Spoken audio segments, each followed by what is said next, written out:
Hello and welcome. In this video, you will learn how to use the PostgreSQL count function to count the number of rows in a table. What does the count function actually do? The count function basically returns the number of rows that matches a specific condition of a query. So let's take a look at a typical syntax for writing a count function. So this is what it looks like. So within the select statement, you indicate the count function followed by the table that you are performing the count operation on.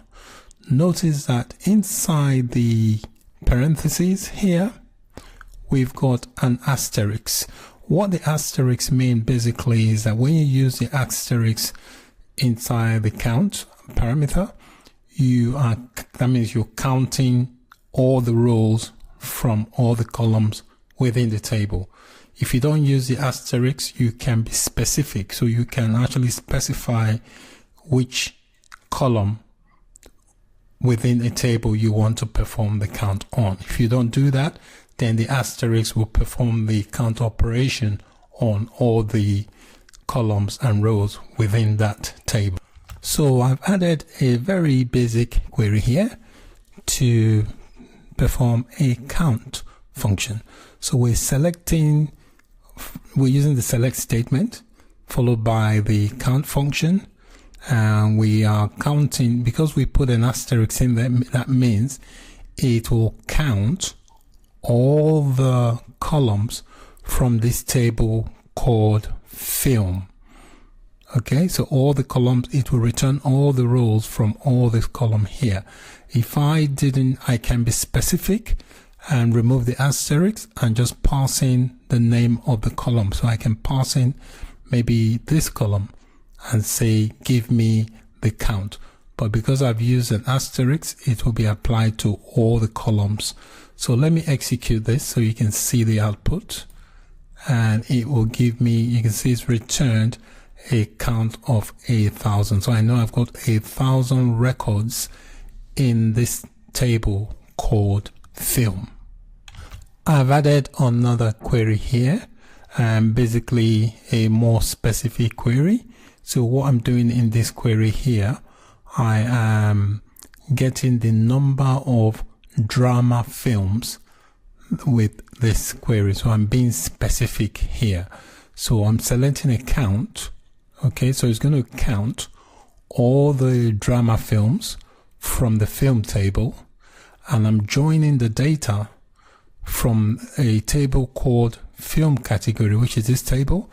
So, and then I'm using the film ID, using that from that table, and I'm doing an inner join from the category table. So I've got a table here also called category. Okay, so I'm getting this ID, category ID from the category table, and then I'm using a where clause as a filter, where the category is 7. So it's going to look for an ID that matches that category ID of 7 from this category table. Don't forget, I'm joining these two tables. I'm joining the table called film category, and I'm using the film ID from the film category, and then I'm using the category underscore ID from the category table. So this table here is the category table, and if I expand that, you will see that the category table has got a category ID, and I've also got a film category. All right, so there's a film category, which is this, which contains the film underscore ID, which is this, and there is another table called category. If I expand that, and within this table called category, we've got a category ID. So I'm using the category ID from this category table and using the film ID from this film table. So I'm joining data from these two tables, and then I am using the where clause to filter the data, so it will only return the data where the category ID matches 7. So let me execute that query, and you will see the output. So you can see it's giving me 62. So there are 62 films, okay, that matches this criteria. So I know that I've got 52 drama films that matches the criteria I have set.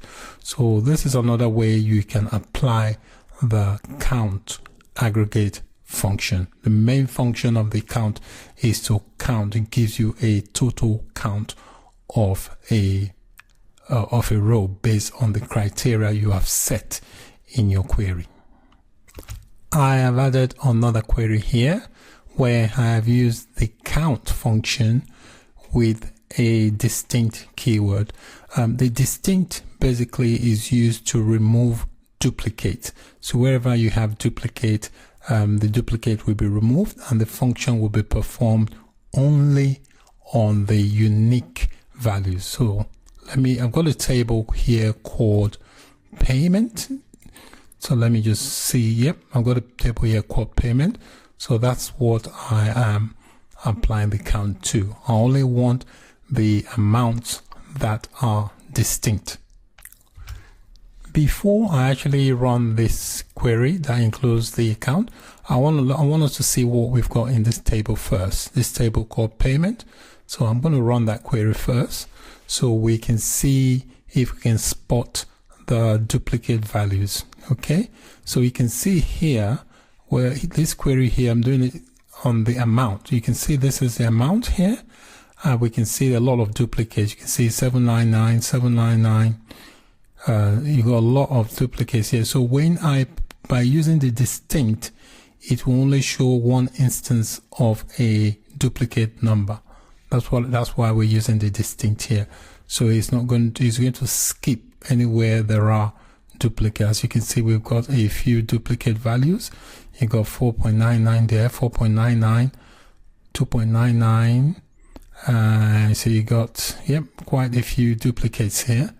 All right, so now that you've seen what the table contains, let's run the function and click on that.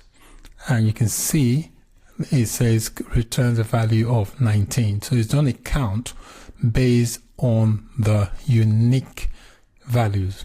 By using distinct, it will only count the unique values. So I've got another example I've added here. This time I'm using the count function with a group by clause. So I'm using this to get the number of payments by customer. All right, using the group by clause. And what the group by clause is going to do is going to group the payments into groups based on their customer ID. I've specified it here based on the customer ID. And once it's done that, I will then use the count function to count the payments for each group. That's basically what this query is going to do. So let me highlight and execute. So you can see here the group by has been used to separate the payments into groups. So it groups the payments into group based on the customer ID, and then I've applied the count function. So we can see here the customer ID is this, and this is the count, and so on. So the counts are on this side and the customer ID is on that side. So that's how you use the count in combination with a group by clause. So we have seen how the count function works with a group by.